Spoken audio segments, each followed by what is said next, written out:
On today's Locked On Texans show, the NFL released the 2022 schedule. So we dive into an early look at the first and second half of the season. And then, of course, we end off with our game by game season predictions. Cody, it's Friday. Let's start the countdown off right.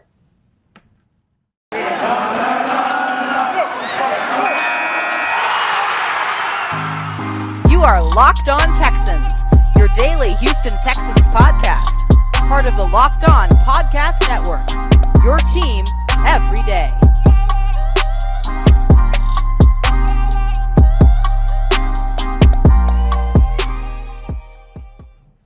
Welcome, everybody, to a Friday edition of the Locked On Texan podcast, part of the Locked On Podcast Network, your team every day. I'm Johnson Sports Guy Hickman, joined by Cody Davis of Sports Illustrated. And it's Friday, guys. You guys, a lot of people, Cody, were anxiously waiting for the schedule releasings. Shout out to the Dallas Cowboys and to the LA Chargers. Their social media team really killed it in terms of revealing who they play for this upcoming season. But we're here to talk the Houston Texans. From week 1 through 8, the Colts, Broncos, Bears, Chargers, Jaguars, Raiders, Titans. Week 6, the Houston Texans do have a bye. I thought that was a little bit earlier than what I was expecting.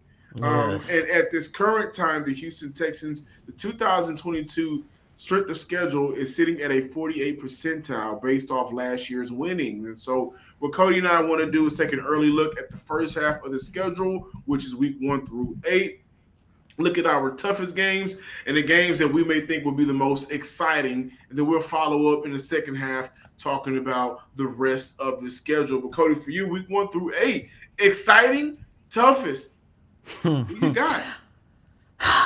For the toughest, I'm going to go with the Denver Broncos. Second game of the season, week 2, because that is going to be Russell Wilson's first game with that team inside Denver. Is going to be their home opener, and a lot of times I just feel like the opposing team is always at a disadvantage in terms of their home opener. As a matter of fact, week 1 against the Houston Texans, that could be a winnable game, because this will mark, I believe, if I'm not mistaken, the 14th time in franchise history the Houston Texans had an opportunity to open the game at home, and they have a winnable record. I believe they had strung up a total of 8 wins for their season opener. And when I take a look at Russell Wilson, I take a look at the Denver Broncos. Yes, I understand one of their wide receivers are in trouble in Jerry Jeudy. However, they still got Cortland Sutton.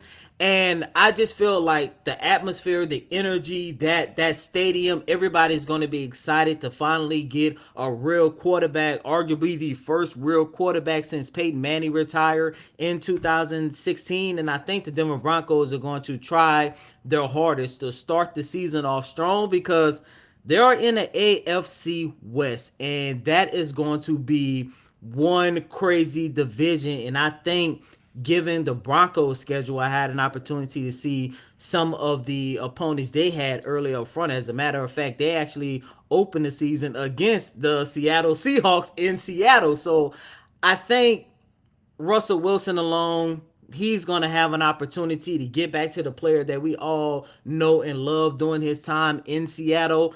That's, I think, is going to be the toughest. However, in terms of the most exciting, entertaining, I'm looking at that week 8 match against the Tennessee Titans, only because if Ryan Tannehill start the season off kind of slow, you're looking at a possibility that might be Malik Willis' first game as a starting quarterback for that organization. And we all know what he had to say about how it's not his job to be a mentor to Willis. And Ryan Tannehill, I truly believe he is feeling the heat, because we all know he threw 3 or 4 interceptions in that playoff game. And, you know, it seems like his time in Tennessee is coming to an end. If he start off pretty slow, and the Tennessee Titans are looking for a change, because I do believe the AFC South is going to be a little bit more competitive this year. However, I still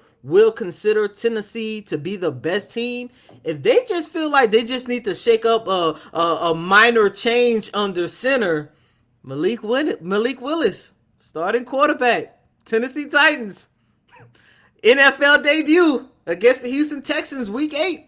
I'm all for it. Yeah, I'm looking at toughest games, right? If we're talking about toughest game, you know, we kick off the season with the Colts, division rival, right? Matt Ryan, you look at the possibility of the quarterback situation may be better because Matt Ryan could be in a situation where I think he has some crazy number when a running back rushes over 100 yards. His numbers, Yeah. win total wise, is crazy, like a lot to a I.e. little, right? And so i.e. 2016 Atlanta Falcons. right, a lot to a MVP. little. You got the Broncos with Russell Wilson, and you mentioned everything that's going on with Jerry Jeudy, the Bears, the Chargers, the Jaguars, the Raiders, and the Titans. But I look at the most toughest, Cody, only two of these teams made the playoffs last season. So we got to start off with the two toughest teams, right? And I'll look at the Las Vegas Raiders. Derek Carr, who was top 5 in passing yards. Devontae Adams, they just acquired this offseason, top 3 in receiving yards. They still have Darren Waller. They still have Hunter Renfrow. And so now I'm looking at the offense under Josh McDaniels, who may have learned how to be more of a head coach. You know, this offense may be potent and is exactly what a Derek Carr needed. And then I look at the most exciting – I gotta see Trevor Lawrence play football under Doug Peterson. I gotta see that, right? And that comes 1, 2, 3, 4, 5. That comes week 5. The Texans take on the Jacksonville Jaguars, and I just think year 2, no Urban Meyer, a head coach that understands the NFL and what it takes. Cody, I look at the Jacksonville Jaguars game, which happens before the Tennessee Titans game. Like, you picking Tennessee makes 100% sense, but I gotta see what Trevor Lawrence can do away from Urban Meyer. And I wanted to go with the Chargers, but I gotta see what Coach Staley can do with LA. They lost a ton of games last season. Fourth quarter collapses, blown fourth quarter leads. The fourth down that he was losing games on, and Coach Staley got to see that. But the Chargers are another team where they added Khalil Mack. They got better on both sides of the ball. How could you not want to see that team play football? But overall, I think the toughest of these, the first 8 weeks, the Raiders are the team that I'm looking at the Texans, and I'm saying, hey, you better be on your P's and Q's if you expect to have a fighting chance in that game.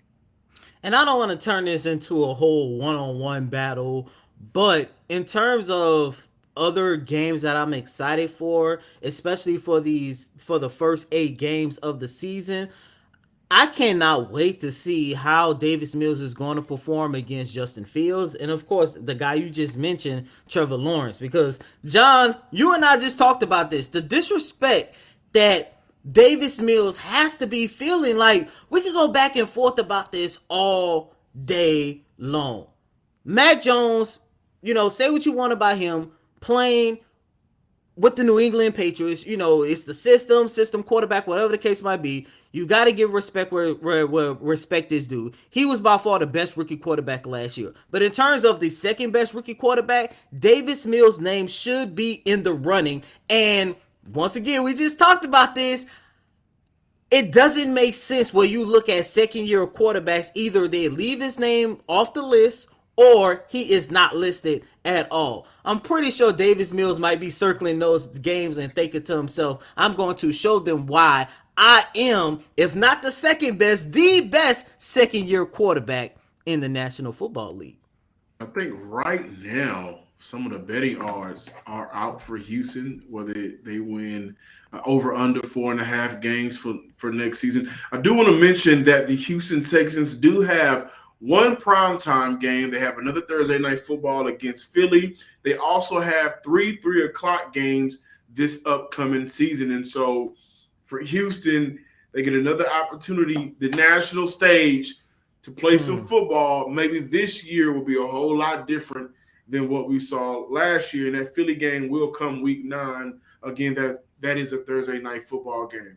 Our partners over at BetOnline continue to be the number one source for all your betting needs and sports information. Look, guys, you can find all of the latest odds, all of the latest news and sports developments, including this year's basketball playoffs, the MLB scores and fights, even next season's NFL futures, excuse me. BetOnline is your continued source for all of your sporting wagering information, from live betting to playoffs, esports, and much more. So head to the website today, right now. And if you're not at a computer, use your mobile device. You can learn more about all of the trends and actions over at BetOnline, because simply BetOnline is really where the game starts. Welcome back in, Locked On Texans listeners and viewers out there. Cody and I are here to discuss the second half of the 2022 season. From week 9 through 18, the schedule goes as follows. The Philadelphia Eagles, the Giants, the Washington Commanders. It's so hard remembering to say Commanders. I got used to saying football team.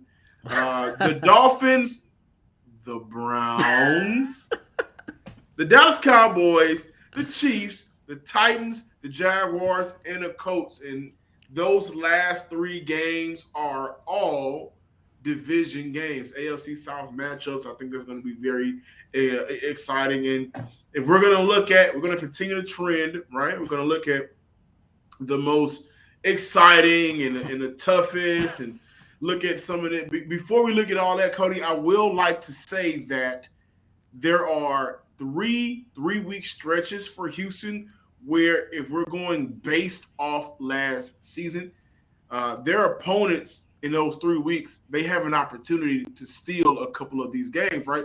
I'm looking at the Giants, the Washington Commanders, and the Dolphins in the second half of the season. Mm-hmm. Last year's records, they all combined for 20 and 31. Now I'm looking at the Colts, the Broncos, the Bears to open up the season. Their record last year combines for 22 and 29. And then the Chargers, Jaguars, and Raiders right before that, the Tennessee Titans matchup, the first Tennessee Titan matchups. That record from last year is 22 and 29 as well. The Jaguars sit at 3 and 14 from last year. The Giants sit at 4 and 13 from last season, and the Bears sit at 6 and 11 from last season. So they do have some favorable matchups on this schedule as of based off last season's record, win and loss record. But if we're looking at the second half, Cody, to continue the trend of tough games, most exciting games, I think that the Browns is the most exciting game on this year's schedule, right? Oh, man. You can make a case that if Deshaun Watson is actually playing, it could be the most exciting and toughest, right? A lot of people scrutinize Deshaun Watson for going to the Cleveland Browns. They claimed it was a money grab. But if we can be honest, this is a championship-ready roster, right, on both sides of the ball. Last year, the biggest complaint for that Cleveland Brown franchise was Baker Mayfield at the quarterback position. That won't happen this year. I think that's the most exciting game in terms of anticipating the return of the Watson. And I think the NRG Stadium will be completely electrifying. And I think that stadium, that energy, you're going to be able to feel it walking down Kirby. You're going to be able to feel it at the Burger King across the street. You're going to be able to feel it at Chacho's. I'm naming all Houston places. But you're going Can't say lefties. Can't say lefties. Lefty got shut down. You're going to be able to feel it by the Fiesta by Lefties. You're going to be able to feel that energy, and I think that will be undoubtedly the most exciting game, the most anticipated game of the entire year. And I will also throw in the game right after that. The Browns, the Cowboys, the Chiefs, Titans, Jaguars, Colts. The Browns, the Cowboys. The Brown, like you guys hear what I'm saying? There's a lot of room to be excited. There's going to be a lot of fights. Get ready for fights when the Dallas Cowboys play the Texans. But overall, I think that when I look at the second half of the season, yeah, I go with the Browns and the Cowboys, the two most exciting games. And if I would have to pick a team that I think would be the toughest after the Browns, the Chiefs, followed by the Eagles. The Eagles now have AJ Brown. It was a playoff team last season, but you have to look at the Kansas City Chiefs as another team where it's just like you know that Patrick Mahomes, Andy Reid, and them boys gonna come with it. Yeah, and I mean, there's not much I can really add on to this, John. I mean, to give my thoughts about the toughest game, it's not even the toughest game. It's just this is going to be the toughest 3 week schedule for the Houston Texans. To repeat after you, the Browns, the Cowboys, and the Chiefs. And the And Chiefs. look, we all know the storyline going on with Deshaun and the Texans. That's one of the most anticipated games of the whole entire NFL season. Then the following week you play the Dallas Cowboys inside AT&T Stadium. Texans, Cowboys, it doesn't matter if both teams are great, if one team is sorry, one team is good, or both teams are sorry. They always give you some of the most entertaining games. And then the week after that, you're playing against the Kansas City Chiefs. And this is basically going to be a playoff tool-up game for Patrick Mahomes and Kansas City, because we know at that time we would start to get a sense on, which teams are in the playoffs, which teams are hanging on by a thread, which teams are going to be out. Hopefully the Texans still have something to play for come week 15, but that 3 week stretch is going to be very brutal. In terms of the most exciting game, I would like to go with week 9 against the Philadelphia Eagles prime time. And I say that because if there are, and once again I kind of hate to turn this into a one-on-one battle, but if there are two quarterbacks who can solidify themselves as not just the starting quarterback for 2022, or we're going to hold on to you for another year in 2023. No, if there are two quarterbacks in this league who has an opportunity this season to prove to an organization that they are actually franchise quarterbacks, of course it's Davis Mills and it's Jalen Hurts. Plain and simple. And I think that week 9 match is going to be a quarterback duel between two young quarterbacks who are trying to showcase that they are more than a, how can I put this? I don't Bridge want to say quarterback. bridge quarterback, but I was trying to use something a little bit better than a bridge quarterback, but at the end of the day, sometimes you got to call it what it is. And that's what people are, looking at these two quarterbacks are glorified bridge quarterbacks. But John, I mean, second half of the season, after the bye week, that is going to be the most anticipated. Oh, by the way, I do want to mention this as well. In terms of quarterbacks who are going to try to go out there and showcase what they can do, trying to hold on to that starting job, I got to throw in Tua as well. Week Daniel 12 Jones against as the well. Daniel Jones as well. That's another one. So it seems like the second half of the season, we're going to get a lot of quarterbacks' best games, because you got guys like Hurst, Tua, Jones, who are going to be trying to hold on to that starting job for the foreseeable future. And then you got guys like Dak Prescott, Patrick Mahomes, guys who are probably going to be getting ready for the playoffs, and then of course, there's the game against number 4 where it's like, I mean, at the end of the day, regardless how you feel about him, we know how damn good Deshaun Watson is on the football field. So I like the game, the implications around the Philadelphia Eagle game, because we can call that the Deshaun didn't want me bowl. Deshaun ain't want the Texans or the Eagles.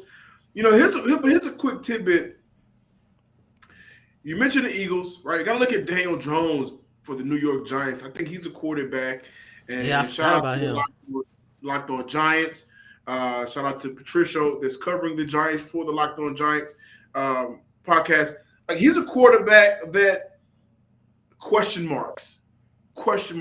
You also look at the Washington Commanders, a team that just traded for the guy that Matt Ryan replaced, and Carson Wentz. Carson Wentz, your boy. So Like they come on the second half of the schedule: Eagles, Giants, Washington Commanders, NFC East, right?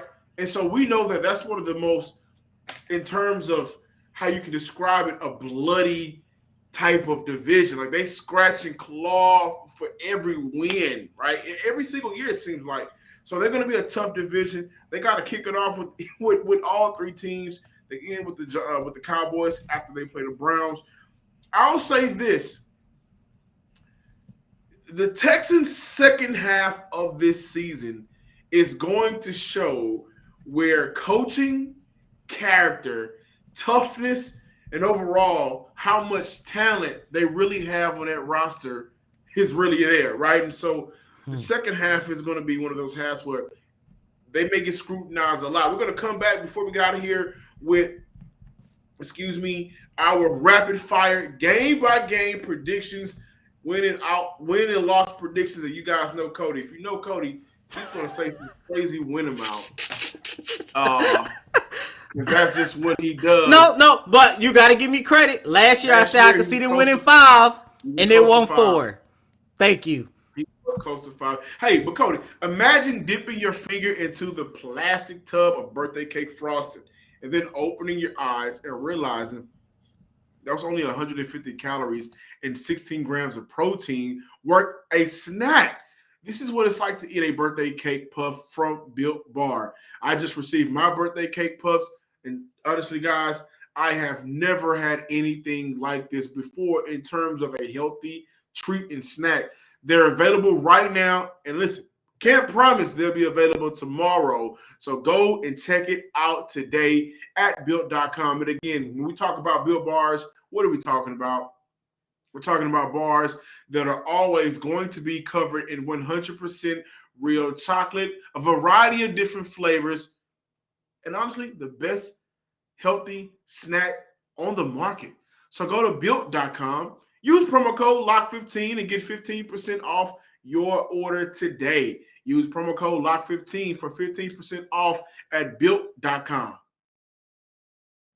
Thanks for making Locked On Texans your first listen every day. Now make Locked On NFL your second listen. We know that the schedule is out, a lot of great talking points, and on top of that, the NFL never stops, and neither does the Locked On NFL team. Get insight and opinions from hosts, including Ross Jackson, Chris Carter, and Tony Wiggins, plus local Locked On NFL hosts repping all 32 squads. There's no offseason for real fans. You're a real fan. I'm a real fan. Cody's a real fan. We're all real fans. And so all of our real fans, make sure you subscribe to the Locked On NFL on YouTube and wherever you get podcasts. Cody, it's time to go through all 18 weeks, looking at all 17 games. Let's break it up. Let's break it up between the first half and the second half. Colts to open up the season for the Houston Texans. And by the way, again, the Texans do have a week 6 bye, but the Colts open it up week 1 at home for the Houston Texans. The Texans are 2-0 versus the Colts at home in home openers during their franchise history. This is a game where, when it's all said and done, I can see the Houston Texans coming out victorious.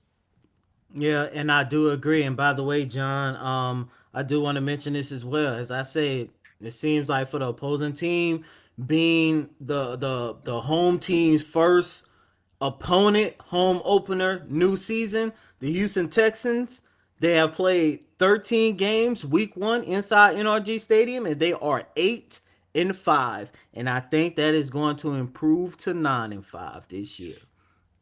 And then I'm just going to go ahead and rapid fire and finish off this first half. Broncos, I think that'll be an L.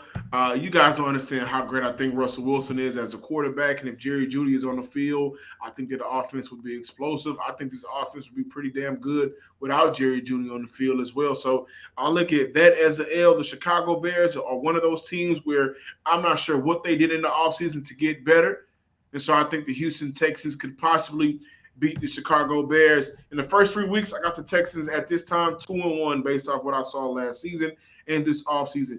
The Chargers. Now, this is a team I always fall for the Chargers hype.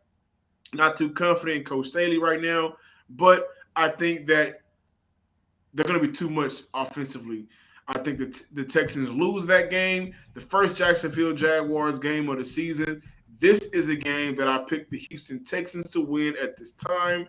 The Raiders, I think that'll be an L for the Texans, and for the Titans, the first go round. I think at this time, Ryan Tannehill will still be the quarterback, and so I'm going to pick the Tennessee Titans over the Houston Texans, and so if I'm adding all of this up correctly, 1, 2, 3, 4, 1, 2, 3, the Texans could possibly start the season off 4-3.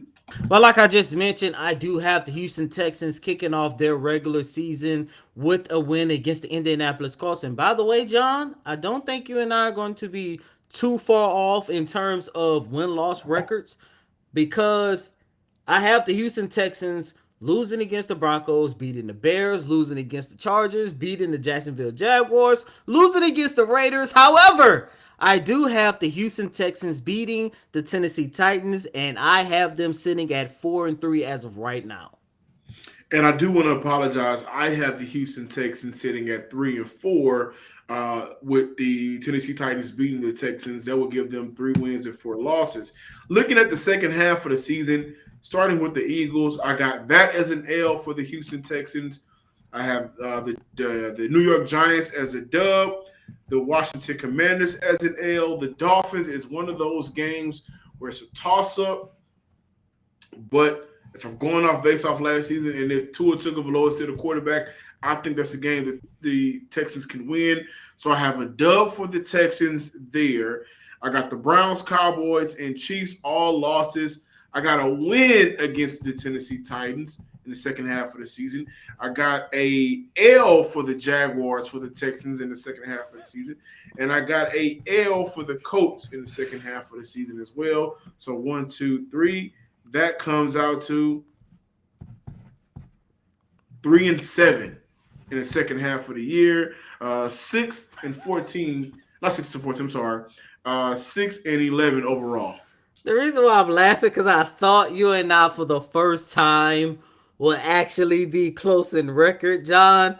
I know I'm gonna get killed in the comments, but I don't care. I have them beating the Philadelphia Eagles. I have them beating the New York Giants. I have them beating Washington. And I also have them beating Miami. However, I do believe they will go on a 3-game losing streak. Actually, a 4-game losing streak with the Browns, Cowboys, Chiefs, and Titans. I think those 4 are going to be really hard for the Houston Texans. However, I do have them closing out the season on a 2-game win streak. And as of right now... I have the Houston Texans at 10-7. 10-7. Which, by the way, I was one of literally a handful of people who said that they are going to win more than 2 games last year. I put them at 5. They won 4. I don't know. Like, John, I understand it. 10-7 is a stretch. However, if there is one game I could flip, I think the toss-up is going to be the Eagles. But when I take a look at games between Week 10 and Week 12 against the Giants, Washington, and Dolphins, I truly do believe that is when we are really going to see what the future of the Houston Texans will look like. Because I really do think all 3 of those games are winnable. Yeah. Yeah, and right now when I look at the second half of the season, kicked off with the Eagles, I just think that these are genuinely the wins that I have for Houston. And again, I think the Dolphins is a toss-up. I'm giving it to Houston. But the losses I have for Houston are against teams that are just either going to be much better put together roster-wise. And when I look at the Jags and the Colts to end off the year, I have the Texans beating both of those in the first half. I think by the second half of the year, by the time that they play, both of those franchises will be in just better shape than Houston in terms of coaching and talent out on the field. And I think that this is where we may see Trevor Lawrence actually be able to get it right. And so that's why I have it as an L for both of those games. However, those are another 2 games, especially the Jacksonville Jaguars, where I can flip a coin and say, well, I feel like they can win it, and I also feel like they can lose it. So, but total right now, I have the Texans at 6-11. I have them 10 and, like I said, I have them 10-7, but like you just mentioned, a lot of these games are toss up and they can go either way. But you know me, I like to think positivity, so I'm going to say the Houston Texans are going to win. Yeah, and I have the reality stone. Thank you guys for checking out today's episode of the Locked On Texan podcast. Be sure to follow us on Twitter at Locked On Texans. Continue to run those YouTube numbers up, like, comment, and subscribe. And I am actually back on Twitter officially with John_Hickman12. I lost my Twitter account, got hacked, but I'm back. So go ahead and give me a follow on Twitter. And as always, I'm your host, Cody Davis. Please remember to follow me on Twitter at CodyDavis_24. Once again, that's Cody, COTYDAVIS_24. Until next time, ladies and gentlemen, peace. Happy Overreaction Day.